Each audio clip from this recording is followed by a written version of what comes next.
Hello, ഞാനിന്ന് വന്നിരിക്കുന്നത് നിങ്ങൾക്ക് ഒരു കാര്യം കാട്ടിത്തരാൻ വേണ്ടിയിട്ടാണ്. കാണുമ്പോൾ നിങ്ങൾക്ക് മനസ്സിലാവുന്നുണ്ടാവും, ഇത് കൊള്ളിയാണ്. ചില സ്ഥലങ്ങളിൽ കപ്പാന്ന് മരച്ചീനി എന്നൊക്കെ പറയും. ഇത് നമ്മൾ തോലൊക്കെ കളഞ്ഞ് വെച്ചിരിക്കുന്നതാണ്. ഇത് നന്നായിട്ട് കഴുകിയെടുക്കണം. അതിന് ശേഷം നമ്മൾ ഇതുപോലെ നൈസായിട്ട് അരിഞ്ഞെടുക്കും. എത്രയോ നൈസായിട്ട് നമുക്കിത് അരിയാൻ പറ്റുമോ അത്രയും നല്ലതാണ്. എന്താണെന്ന് വെച്ച് കഴിഞ്ഞാൽ നൈസാവും തോറും നമുക്ക് ക്രിസ്പിനെസ് കൂടും.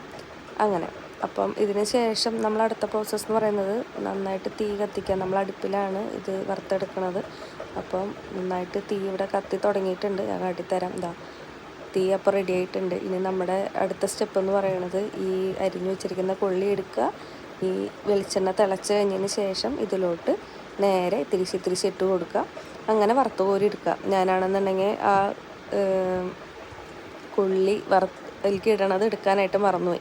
നമ്മുടെ കൊള്ളി അപ്പോൾ റെഡി ആയിട്ടുണ്ട്. ചെറിയൊരു വീഡിയോ ആണ്. ഇതൊന്ന് നിങ്ങൾക്ക് കാട്ടിത്തരാമെന്ന് വെച്ചു. Okay, thank you.